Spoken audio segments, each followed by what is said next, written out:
entonces a la enfermedad actual, más o menos un mes de evolución. Predominantemente eran síntomas respiratorios, episodios de hemoptisis ninguna masiva, diaforesis nocturna y esputo verde. En revisión por sistemas, lo único positivo eran escalofríos, no fiebre, no disnea, no pérdida de peso y de manera interrogada, melenas. Acá yo les presento una línea del tiempo. Entonces, él hace el debut más o menos un mes atrás de síntomas respiratorios, hemoptisis que fueron en 2 ocasiones. En septiembre lo hospitalizan. Cuando lo hospitalizan, una primera impresión diagnóstica fue infección pulmonar versus algo neoplásico. Le hacen una tomografía que muestra consolidaciones del lóbulo medio y árbol en gemación. En consecuencia, deciden llevar a un fibrobroncoscopia con lavado broncoalveolar. Y acá lo único que aíslan fue un Staphylococcus resistente a meticilina. Todo lo demás fueron negativos. Incluso VIH también le midieron y era negativo. Por el relato interrogado de Melena le hacen una endoscopia que fue normal, una biopsia normal, y esto lo documentan que posiblemente haya sido sangre deglutida desde la hemoptisis. Se le dio un periodo corto intrahospitalario con linezolid y al alta sale con trimetoprim sulfa. Él en casa termina con el trimetoprim. Él dice que los síntomas realmente estaban mejorando. Sin embargo, nuevamente 2 semanas después, él empieza otra vez con hemoptisis, hace 2 episodios de hemoptisis más, tos, niega disnea y niega fiebre. Por este motivo es que este hombre reingresa a la clínica bolivariana. A su ingreso a urgencias, el médico que lo recibe de manera de atención primaria describe que está estable, que no tiene dificultad para respirar, habla de un soplo aórtico que ya era conocido de hospitalización previa, no describe nada en piel, nada en mucosas, no habla de enopatías ni habla de megalia, es un examen físico muy normal. Entonces, comentándoles esto que tenemos hasta acá, es un paciente que hizo un reingreso por hemoptisis, por algo de tos y que ya sabíamos que en una imagen previa pulmonar había una consolidación del lóbulo medio con nódulos centrolobulares y árbol de gemación y que fue tratado con trimetoprim sulfa por el aislamiento que se obtuvo del lavado broncoalveolar y que en ese momento descartaron una tuberculosis. Cuando yo empecé y empecé a hacer el abordaje, yo miré 2 panoramas. ¿Será que este hombre lo que hizo fue una neumonía que no le resolvió por los mismos síntomas y porque ya teníamos una imagen que estaba peor pues en esa hospitalización? O en verdad es que había que enfocar este nuevo episodio de hemoptisis. Cogiendo estos 2 panoramas, entonces lo que yo me encontré es que si hablamos de una neumonía no resolutiva, unas posibles causas sean microorganismos no usuales, microorganismos resistentes, que tuviésemos algún desarrollo de complicación o que posiblemente tuviera una etiología no infecciosa. Si yo mirara el panorama de enfocar una hemoptisis, pues me lleva a la sorpresa de que si hablamos de causas infecciosas que repiten en las que habían en neumonía no resolutiva, como neumonía, bronquiectasias, tuberculosis, micosis, acá se adicionaba una diferente que si eran las parasitarias, pero los tumores también estaban dentro de este otro enfoque y las condiciones reumatológicas. Entonces, bajo estas 2 premisas, intenté pues como hacer un abordaje de patologías que estuvieran o que estuvieran relacionadas dentro de estos 2 enfoques. Pero entonces, para mirar a ver si era o no un escenario, una neumonía que no resolvió, yo les traje esto de manera muy breve. Y es que una neumonía que no resuelve es aquella que progresa o que resuelve muy lentamente o que definitivamente no resuelve pese al tratamiento adecuado. Ellos representan más o menos el 15% de las consultas pulmonares por urgencias y son el 8% las causas de indicar una broncoscopia. En sí, lo que uno espera dentro de un paciente con neumonía es que la mejoría subjetiva ocurra a los 2 días, que la taquicardia y la hipotensión más o menos ocurran también la mejoría a los 2 días, fiebre, taquipnea y los cambios en la oxigenación alrededor del tercer día, la tos y la fatiga sí pueden demorar más o menos 14 días y los hallazgos radiológicos demorarán más o menos unas 4 semanas para mejorar. excepto pues que sea una neumonía grave que hasta 10 semanas uno puede encontrar. Entonces, el objetivo de esta charla era mirar si este paciente estaba cursando y tenía criterios de esta neumonía resolutiva. Definitivamente estábamos ante otro tipo de etiología que explicara esa nueva hemoptisis. Entonces, en ese orden de ideas, yo les propongo hablar de ciertos microorganismos que pudiesen estar dentro de estos dos posibles diagnósticos que les propuse al inicio. Dentro de las bacterias, definitivamente con el cuadro clínico de este paciente y los hallazgos de su primera tomografía, había que hablar de tuberculosis. Buscando en la literatura, también encontré que Legionella, nocardia y actinomyces pudiesen estar afectando y cumplir con parte de tanto de la clínica como de las imágenes. Dentro de las micosis, recordemos que hay patógenos oportunistas y hay patógenos verdaderos. Estos verdaderos son aquellos que no necesariamente el paciente tiene que estar en un estado de inmunosupresión y que perfectamente pueden generar infección. Y recordemos que este paciente era VIH negativo. Entonces, básicamente les traigo y les propongo hablar de histoplasmosis, de coccidiomicosis, paracoccidiomicosis y la esporotricosis. En algunos textos hablaban, también mencionaban la posibilidad, sobre todo en los casos de hemoptisis, de hablar de aspergilosis invasiva. Entonces les traeré algunos datos de, saliéndonos un poco de las infecciones, los trastornos neoplásicos, el carcinoma broncogénico, los tumores carcinoides, los carcinomas bronquioalveolares y los linfomas pueden explicar esto. Y en los trastornos inflamatorios, las vasculitis sistémica, las neumonías eosinofílicas, sarcoidosis y las causas inducidas por fármacos también pudiesen ser parte de este enfoque. Retomando un poco con el caso, estos fueron los paraclínicos de ingreso. Tenía una hemoglobina de 14, un hematocrito de 42, unos blancos que no estaban elevados, plaquetas normales, no era diabético. Miremos que la PCR incluso estaba más baja que la PCR con la que se le dio ingreso de la previa hospitalización, estaba en 2,7. Lo único que estaba alterado era la función renal ligeramente. Y de la fibrobroncoscopia que le habíamos hecho en la hospitalización de hace 2 semanas, ya sabíamos que tuberculosis era negativo, un ZN era negativo, un KOH era negativo, que tenía una citología que hablaba que era inflamatoria con predominio de polimorfonucleares y no hablaba de malignidad. Sin embargo, cuando los médicos de urgencia estaban haciendo el reporte de estos resultados, se dieron cuenta que había un cultivo de ese lavado broncoalveolar que hablaba de una Sporotris chenki que no habíamos hasta ese momento conocido, ¿cierto? Entonces se asumaba un problema adicional. Eh, con todo esto, pues lo que se decide desde urgencias es proponer una nueva imagen pulmonar para valorar esos cambios.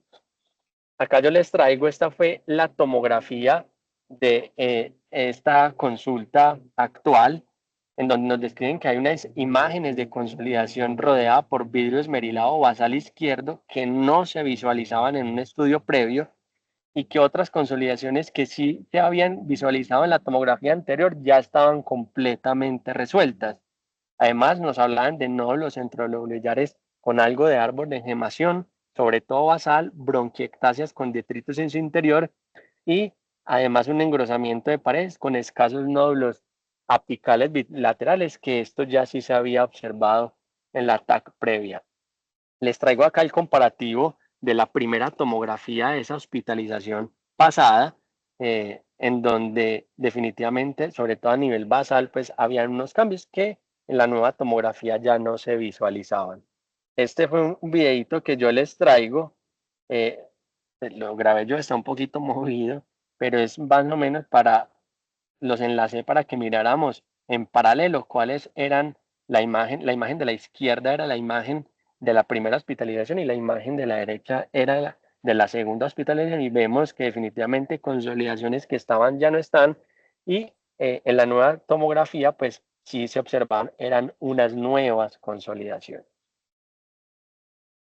Entonces hasta acá otra vez que tenemos, qué pena, hasta acá que tenemos, entonces tenemos unas consolidaciones y unos hallazgos pulmonares nuevos, un micronódulos y árbol en gemación que estaban persistentes desde la primera tomografía, hemoptisis, que por eso fue que consultó, e interrogado un hallazgo de una micosis pulmonar. Es por esto que medicina interna solicita una serie de paraclínicos, busca inmunodeficiencias, explora un perfil inmunológico y solicita la valoración a la especialidad de infectología para mirar a ver si se le podía dar valor. Alguien tiene el micrófono prendido. Gracias. Y llaman a infectología para mirar a ver si se le podía o no dar valor al hallazgo de ese cultivo. Que tengo acá un momentico, un problemita. Bueno, entonces ya entrando un poco dentro del enfoque, definitivamente hay que hablar de tuberculosis. Es una bacteria acido-alcohol resistente, aerobia estricta, de muy lento crecimiento. Importante es que la presentación clínica de la tuberculosis como causa de neumonía en algunos casos suele ser atípica, especialmente en pacientes diabéticos y adultos mayores, donde los hallazgos radiológicos incluso pueden predominar en zonas medias o inferiores del pulmón. Un dato importante es que pacientes con ausencia de tos, de fiebre, de pérdida de peso y sudoración en la noche tienen un valor predictivo negativo cercano al 97%, es decir, que si los tiene es difícil pensar en una TB activa. Sin embargo, nuestro paciente tenía dos de ellos, él tenía tos, él tenía sudoración nocturna, pues definitivamente había que hacer de forma activa explorar esta posibilidad, ¿cierto? Adicionalmente, infectados por tuberculosis con alguna frecuencia también pueden desarrollar hemoptisis. Esto ocurre por un desprendimiento gaseoso o erosiones endobronquiales que por lo general ocurren de una manera más tardía de la enfermedad. Si hablamos de los hallazgos propios de la tuberculosis en el pulmón, pues la linfadenopatía biliar y mediastínica son clásicas. La afectación del lóbulo medio también se ve con relativamente frecuencia en tuberculosis. Los motivos son porque es que el bronquio medio del lóbulo derecho es más densamente rodeado por ganglios linfáticos. Además tiene una longitud que es relativamente mayor y un calibre interno menor, y además el ángulo a la hora de ramificarse es un poco más agudo. Es por esto que con frecuencia en este tipo de infecciones se ve comprometido, y recordemos que en esa primera imagen este paciente tenía ocupación del lóbulo medio. Cuando hablamos de una tuberculosis primaria, las consolidaciones suelen ser densas, homogéneas y priman en lóbulos inferiores y medios, a diferencia de una reactivación de la tuberculosis que sobre todo afecta a los segmentos apicales y posteriores de los lóbulos superiores. Y como dato de propagación broncogénica, pues definitivamente los micronódulos centrolobulillares y las opacidades lineales o nódulos ramificados, que es el típico patrón de árbol de gemación, es una imagen que con relativamente frecuencia lo vemos. Estas imágenes se las traigo como ejemplo. La imagen A, es decir, de la izquierda, que ustedes pueden ver, vemos esa consolidación homogénea en el lóbulo medio derecho, que también la vemos en la imagen B, pero ya a través de un medio tomográfico. Y la flechita que ven ahí, entonces, es esa imagen de la linfadenopatía biliar, que también suele ser característica de estos pacientes. Y en la imagen de la derecha, pues vemos ese ejemplo de la diseminación broncogénica, lo que llamamos el árbol de gemación. Ahí donde están las flechitas, pues podemos ver esa imagen típica. Explorando otras causas de hemoptisis y de este paciente, pues la literatura sugería hablar de Legionella, una bacteria gram negativa o bacilar, aerobia estricta. Importante es que muchos de los factores de riesgo para Legionella son también factores de riesgo para tener hallazgos pulmonares de resolución tardía o nuevos, entre ellos el tabaquismo, la enfermedad de destrucción pulmonar, el alcoholismo. Vemos que son dos de los datos de antecedentes que tienen nuestro paciente. Es importante es que la clínica sí difiere un poco, pues que pues además de tener tos, dolor torácico, fiebre, en ocasiones hemoptisis, pues ellos sí cuentan más con síntomas digestivos, hiponatremia, confusión y cambios comportamentales que definitivamente nuestro paciente no tenía. Además que los hallazgos pulmonares, al menos de este microorganismo, típicamente son infiltrados unilobulares que progresan después a consolidación, que no sería como el patrón de nuestro paciente. Otras dos, nocardia y actinomyces, bacterias de orden superior. Incluso la presentación clínica es más consistente con o semejante a una etiología fúngica. La nocardia, importante es que en pacientes no inmunosuprimidos, el factor principal de riesgo es tabaquismo, EPOC y la proteinosis alveolar. Importante decir que por lo general la presentación es más subaguda o crónica, y que incluso pueden o no tener datos de inflamación sistémica. Es decir, pueden tener una imagen con bastantes daño o alteradas y la clínica o los paraclínicos pueden no ser reflejo de esta condición. ¿Sí? Acá yo les muestro tanto la imagen izquierda que habla de nocardia, la imagen derecha de actinomisis, la izquierda más de un infiltrado nodular con un patrón nodular homogéneo, no segmentario, que en menor medida hacen vidrio estrulado, masas, consolidaciones. En la imagen de la derecha es una imagen por actinomices. La imagen por actinomices o incluso la clínica tienen apariencias similares, sin embargo la actinomices tiene una propensión a extenderse a través de fisuras hasta invadir la pared torácica. Los hongos son otras causas que pueden simular o imitar neumonías y que también pueden estar como causas importantes a la hora de hablar de hemoptisis. Empezando por ellos, entonces tenemos la histoplasmosis pulmonar, un hongo con dimorfismo térmico, que su infección se da a través de la inhalación de microconidios.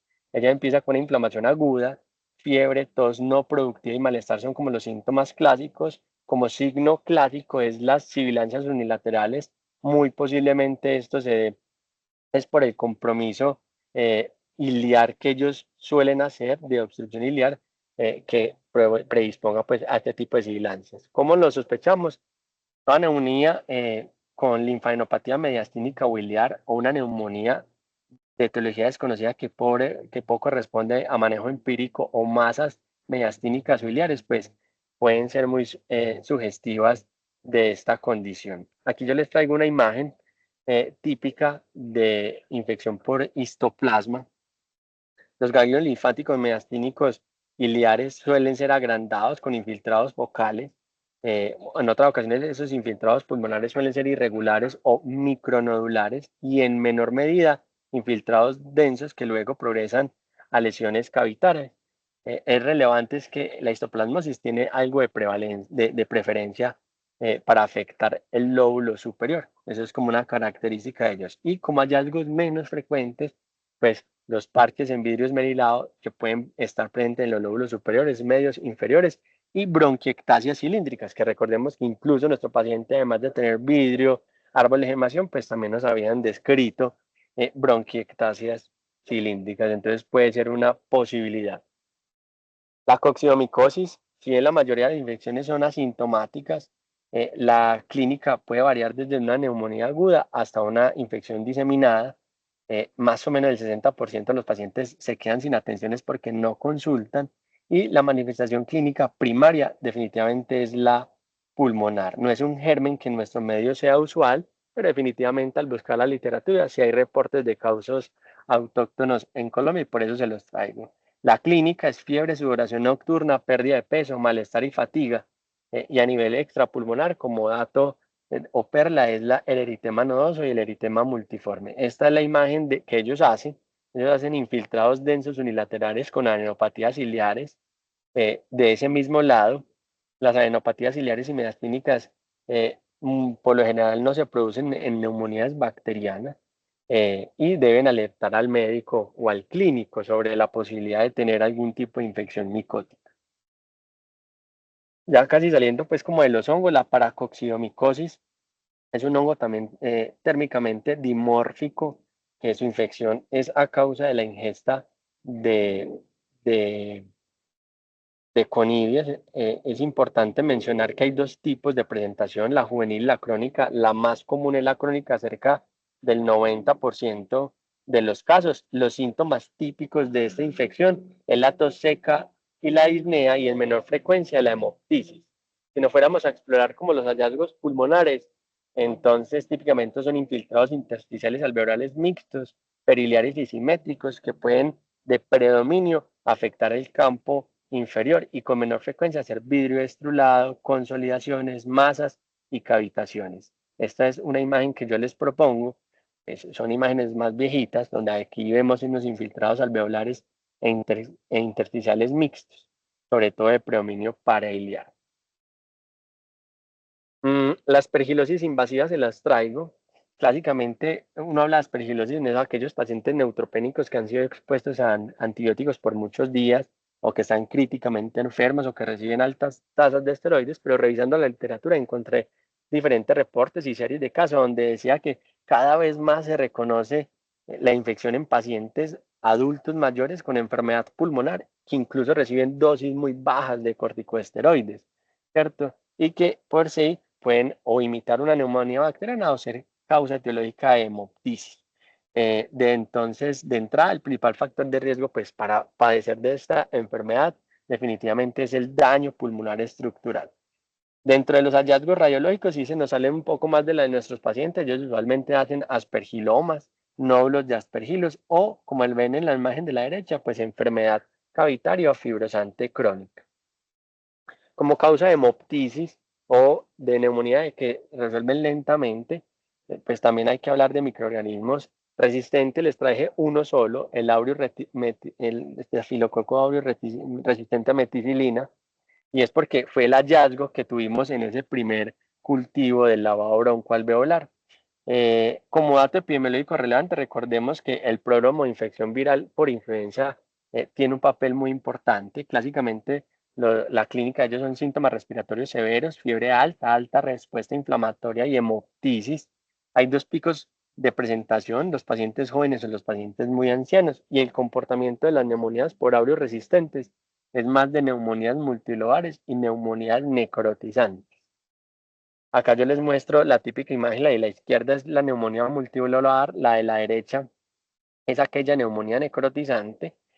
Con esto yo tengo una consideración y es que en el contexto del paciente donde documentamos inicialmente neumonía de varios lóbulos y que el único aislamiento positivo fue el auris, pues yo creo que se le dio el valor y el manejo en concordancia, ¿cierto? Y un manejo óptimo que fue el inesolid y trimetoprim.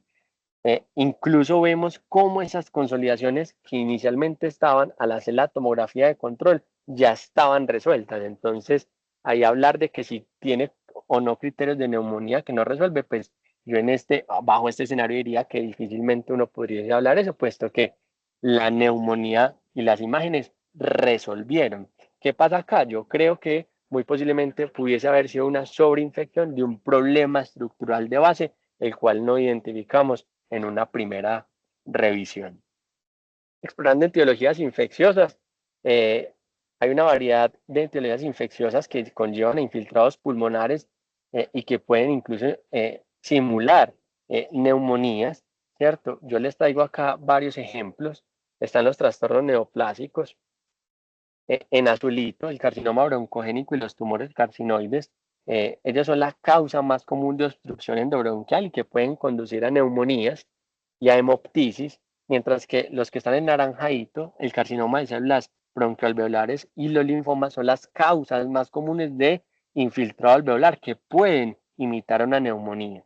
Es muy importante mencionar que el adenocarcinoma de pulmón puede presentarse como un infiltrado focal, incluso a menudo con broncoorgama aéreo, infiltrado y en vidrio esmerilado, con un aspecto subsólido que puede definitivamente simular el contexto de una neumonía, ¿cierto? Entonces, a tener en cuenta estas consideraciones.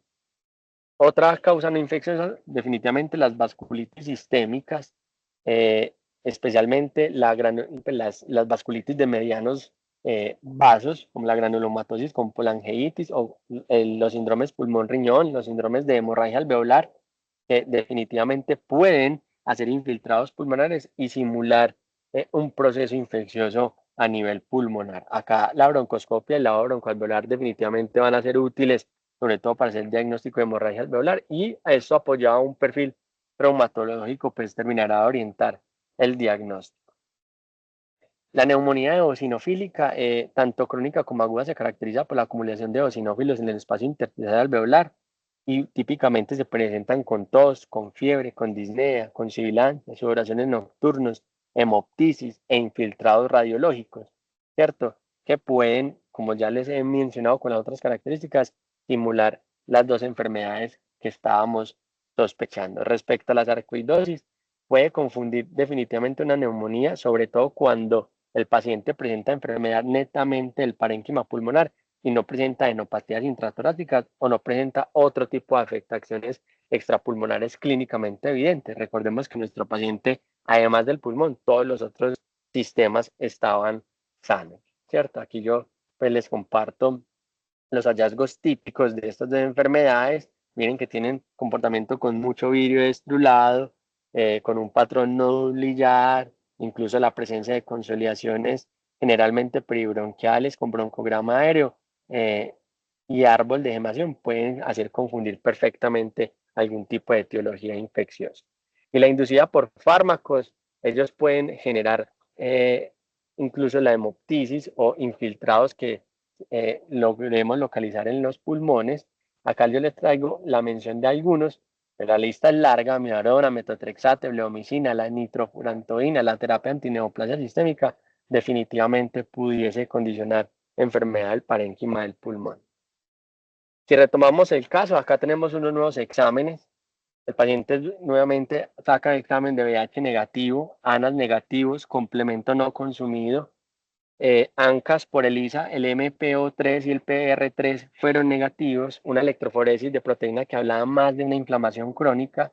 Se le hace una nueva fibrobroncoscopia donde no documentamos lesiones endobronquiales, nada más había unas secreciones escasas, no había sangrado, no había restos hemáticos, y los nuevos exámenes dicen que la PCR para tuberculosis es negativa, ZN es negativo, KOH gram es negativo y el cultivo nos lo reportan como una flora mixta. Yo acá yo les hago una pregunta. Entonces, el esporotricosis que vimos en un principio, en qué momento hay que darle valor o si definitivamente no hay necesidad de hacerlo. Entonces, para hablar ya terminando, entonces la esporotricosis pulmonar primaria se ha descrito con mayor frecuencia en hombres en edad media, especialmente en pacientes con enfermedad pulmonar obstructiva crónica y con amplio consumo de alcohol. Esta infección se adquiere tras la inhalación de conillos del Sporotris chenki y definitivamente tiene algo de anexo con actividad agrícola. Las características clínicas y radiológicas son muy similares a lo que observamos en la tuberculosis pulmonar. Incluso el diagnóstico diferencial nos obliga a excluir otro tipo de infecciones fúngicas como la histoplasmosis o inflamatorias como la sarcoidosis. Las manifestaciones clínicas de la esporotricosis pulmonar primaria es la fiebre, la sudoración nocturna, la pérdida de peso, la fatiga, la disnea, la tos, la hemoptisis o incluso puede presentar en pacientes asintomáticos. Como ven, está señalada la sudoración nocturna, la disnea y la hemoptisis, porque en diferentes series que yo revisé, pues era los síntomas que predominaban. Y otro dato no menor es que las anomalías en las pruebas de laboratorio, salvo la BCG, son mínimas. Y miremos, y si recordamos, los laboratorios de nuestro paciente, tanto del primer ingreso como de esta segunda hospitalización, definitivamente no habían pues elevación de estos reactantes. Los hallazgos radiológicos están bien descritos, incluyen enfermedades cavitarias uni o bilaterales o enfermedades no cavitarias, eso depende si la enfermedad es por infección primaria o multifocal. También hay grados variables de fibrosis, de vidrio esmerilado y de lesiones nodulares o micronodulares dispersas. Acá yo les voy a presentar 3 estudios. Este fue el primero, este fue una serie de casos y un análisis sistemático de la literatura que hacen una revisión de más o menos unos 50 años, logran recoger 86 casos. Acá es importante decir que el 74%, es decir, 64 de los casos fueron esporotricosis pulmonar primaria y 25% fueron a causa de una enfermedad diseminada. Los hallazgos radiológicos que ellos nos dicen que predomina en la enfermedad pulmonar primaria, que es como la de nuestro paciente, es predominio a través de la formación de cavidades, a diferencia de la esporotricosis multifocal, que eran no cavitarias. Y acá, como dato importante, es que el síntoma más frecuente de esta corte definitivamente fue la hemoptisis, síntoma que en 2 ocasiones obligó a nuestro paciente ir al servicio urgente. Este es otro estudio en donde se describe la experiencia de 8 casos y a partir de esos 8 casos lo correlacionan con otros 23 casos descritos en la literatura. Ellos coinciden que la enfermedad a menudo es una infección que es bilateral, que tiene un predominio apical, que es crónica, que ocasionalmente genera cavidades, que es progresiva, destructiva y debilitante, y que se observa con mayor frecuencia en hombres alcohólicos y con EPOC, y que definitivamente imitan la tuberculosis o la histoplasmosis, que ante su descarte sistemático de estas dos últimas, pues se debería tomar valor del aislamiento de las protricosis, bien sea por pruebas serológicas, por cultivos o por biopsias de tejido pulmonar. Y ya para terminar, este es el último estudio que les traigo, un estudio de corte retrospectivo que toma la experiencia de un solo centro. El objetivo del estudio fue caracterizar, describir las características sociodemográficas, epidemiológicas y la evolución clínica de pacientes con cultivos en muestras pulmonares positivos para esporotricosis. Incluyeron 14 pacientes. Esta es una de las tablas que yo les traigo del estudio. Acá es importante decir que el 78% de este estudio eran hombres. De estos, el 71% no tenían un trabajo formal. Es importante decir que más o menos el 71% de los pacientes tenían gatos. Recordemos que nuestro paciente, la única mascota que tenía también eran gatos. Y que de esos que tenían gatos, el 44% habían sufrido arañazos o mordeduras. La presentación clínica en un 92% fue diseminada y solo en un 7% fue primaria. Es importante también mencionar que el 100% de los pacientes mencionaron que el síntoma principal fue malestar general, el 85% pérdida de peso, todos un 64% y la hemoptisis era un 14%. Si hablábamos de comorbilidades, la principal fue VIH en un 78%, alcohólicos en un 71% y los epocosos en un 14%. Y en cuanto a los patrones radiológicos que ellos documentaron, entonces la enfermedad no cavitaria estuvo presente en un 35%, cavitaria en un 28%, y algo bien relevante es que hasta en el 42%, incluso con cultivos positivos, no tenían ningún tipo de hallazgo en la imagen. ¿Qué hicieron ellos? A todos les dieron tratamiento y a lo largo de ese tratamiento hasta el 42% de ellos tuvieron un fallecimiento. Esta es una de las imágenes que nos presentaban de estos pacientes. El de la izquierda era un caso propio de este estudio donde veíamos una enfermedad cavitaria por esporotricosis y la imagen de la derecha más borrosa nos quería demostrar un proceso de infección de fibrosis de predominio apical extenso. Entonces, finalmente, yo trato de hacer como este esquema en este paciente con tos y hemoptisis. Yo tengo herramientas para descartar trastornos inflamatorios. Definitivamente no, en el paciente no había clínica de vasculitis sistémica. Incluso los paraquímicos como MPO y el PR3 eran negativos. Adicionalmente, la citología del lavado broncoalveolar, con ellos fácilmente yo podía descartar una neumonía eosinofílica y sarcoidosis. Recordemos que la citología fue predominantemente con polimorfonucleares y no con linfocitos ni eosinófilos. Y adicionalmente no teníamos ninguna otra manifestaciones extrapulmonares que nos orientaran a ello. Descartamos malignidades porque en las imágenes, incluso contrastadas, ninguna habló que era sugestivo de malignidad. Dos fibrobroncoscopias que no hablaban de lesiones endoluminales, incluso las citologías que eran negativas para malignidad o atipia. Asimismo, las imágenes en ningún momento nos hablaron de abscesos o empiemas, ¿cierto? Respecto al aureus, yo creo que se le dio el valor en su momento ante unos hallazgos de una neumonía multilobar y único aislamiento en el cultivo del primer lavado broncoalveolar. Se trató con un medicamento que era óptimo, incluso las imágenes de consolidación mejoraron. Entonces yo creo que ya lo que estábamos mirando, más que esa neumonía que no resolvió, era otra causa subyacente que no habíamos identificado. Y esas causas adyacentes yo creo que definitivamente están en estos microorganismos no usuales de crecimiento lento, especialmente en los hongos. Como mensaje final, respecto a darle valor al aislamiento de hongos, pues en algunas series mencionaban que si el cuadro era muy sugestivo de tuberculosis o de histoplasmosis y que si de manera sistemática se descartaron estas últimas, se debería tomar valor a los aislamientos de las protricosis, bien sea por pruebas serológicas, cultivos o biopsias de tejido pulmonar. Incluso muchas veces mencionaban que el cuadro de las protricosis pudiese ser indistinguible, al menos imaginológicamente y por clínica, de una tuberculosis activa. no existe un cuadro clínico o patognomónico que hable de la infección por esporotricosis.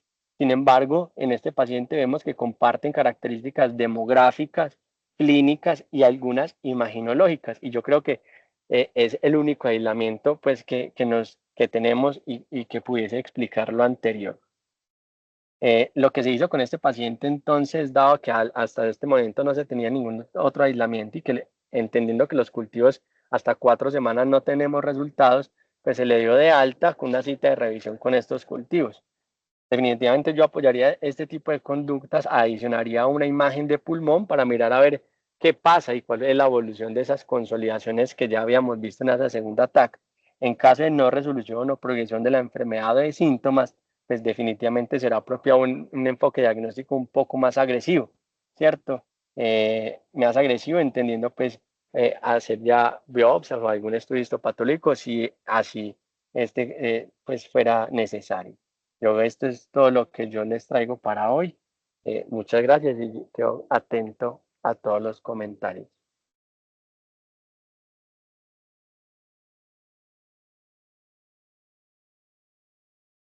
Profe, ¿empieza o empiezo? Hágale, Dani, arranque. Pero no, pues yo, la verdad, Juan, me siento un poquito incómoda con el término de neumonía. Ya digamos que habíamos hablado de esto porque este paciente desde ningún punto de vista, digamos que entra en el enfoque de una neumonía y, y perdón por ser tan incisiva en esto, pero si tú de entrada no logras, digamos que encasillar en el síndrome clínico adecuado a un paciente, te vas a equivocar. Y los síntomas de este paciente tiene una hemoptisis intermitente con unas bronquiectasias que son las que predominan, inicialmente unas consolidaciones que en realidad son supremamente pequeñas, tiene vidrio esmerilado, muy probablemente todo esto asociado a su hemoptisis, ¿sí? Pero que esas bronquiectasias son las que a uno en realidad le llaman la atención y que muy probablemente esas destrucciones, ese compromiso estructural es lo que hace que su sistema inmune, dado por las vibrisas y bueno, todo este mecanismo, digamos que estructurales que tenemos para que un hongo llegue y no se quede ahí, pues no funcione, ¿cierto? Entonces, para mí este paciente no entra en el cuadro clínico de una neumonía, en lo absoluto. El enfoque de él empieza desde la hemoptisis y la principal causa de hemoptisis es una bronquitis. Este paciente tampoco es que tuviera bronquitis, o sea, él no tenía que él llegara y tosiera, se manteniera tosiendo tampoco, o sea, él decía eventualmente toso y eventualmente, muy eventualmente tengo bronquitis, la primera vez consulta y esta segunda vez que también, él dice, no doctora, yo en el día puedo toser una vez, por allá me pasó que vuelve a presentar bronquitis, que es una bronquitis traumática. Entonces, cuando tienes esas bronquiectasias y entendiendo que esa alteración estructural hace que ahí pueda llegar micobacterias no tuberculosas, Mycobacterium tuberculosis, ¿sí? Y eventualmente hongos, pues de ahí uno parte, ¿cierto? Las micobacterias no tuberculosas se aprovechan de esa alteración estructural y eventualmente hay pacientes donde se sopesa riesgo-beneficio tratarlos porque entenderán también que el inicio del tratamiento para una micobacteria no tuberculosa, teniendo en cuenta todos los efectos adversos de las terapias y la poca respuesta que tenemos a ellas, en todos los pacientes se decide por tratamiento. Y de los hongos que también pueden tener un compromiso pulmonar crónico cavitario, entonces ahí entramos. Venir para coco, coxi, histo y aspergillus. Y ahora, este que eventualmente yo les digo, yo esto no lo conocía, para mí esporotricosis en el pulmón básicamente hacía parte de un síndrome diseminado en un paciente supremamente enfermo e inmunosuprimido, y cuando nos llega este paciente, básicamente pues nos toca ponernos a leer y encontrar las series de casos que las expone Juan, pero que en realidad la más reciente que encontré es en el 2013 y de resto son series y casos reportados por allá en 1970, 60, en fin.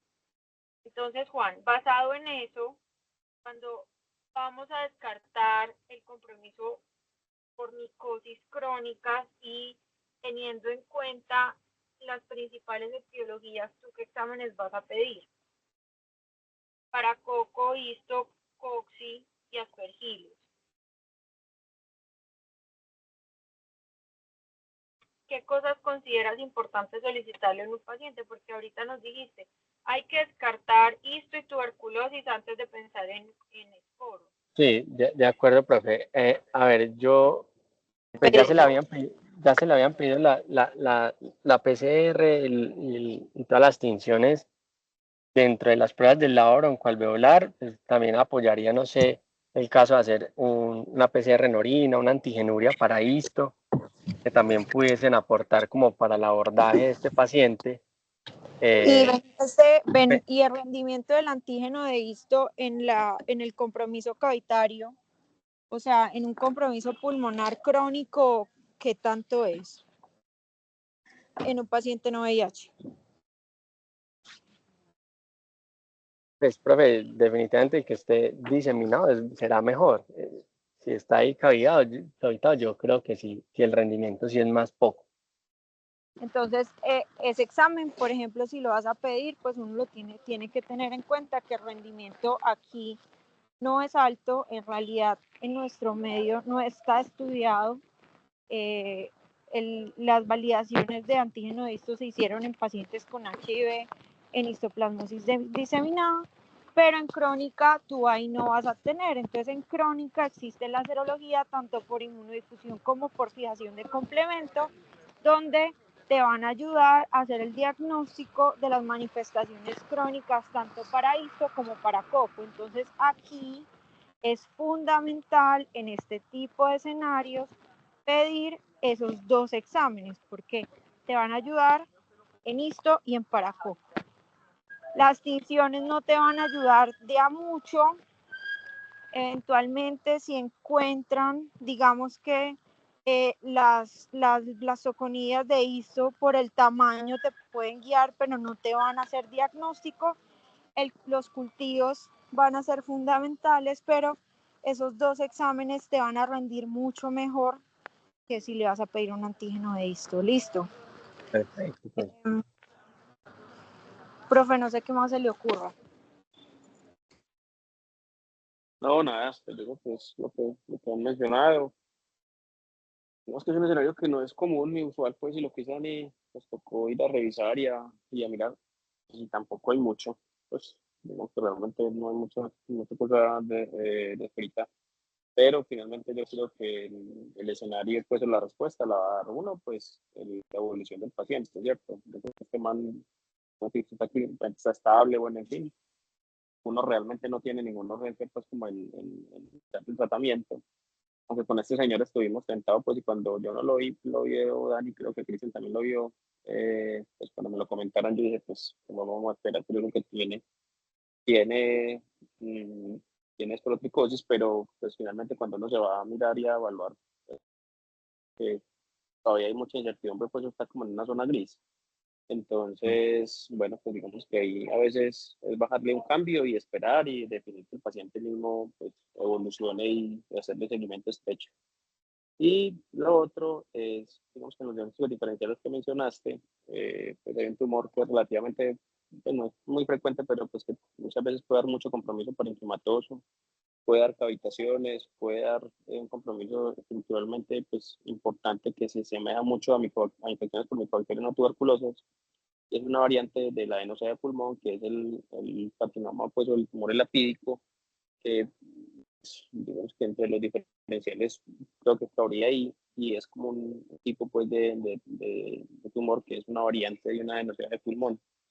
Ya pues, en estos este tiempo pues he visto dos y tienen un comportamiento muy similar. Entonces, como para adicionar ahí al diagnóstico diferencial pues, que mencionas.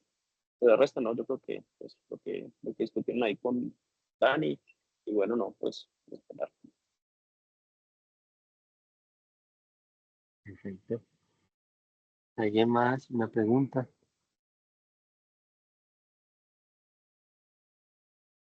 Listo. Entonces vamos a cerrar la charla. Muchas gracias por la atención. Nos vemos ahorita en la rondita. Vale, muchas gracias. Chao, chao.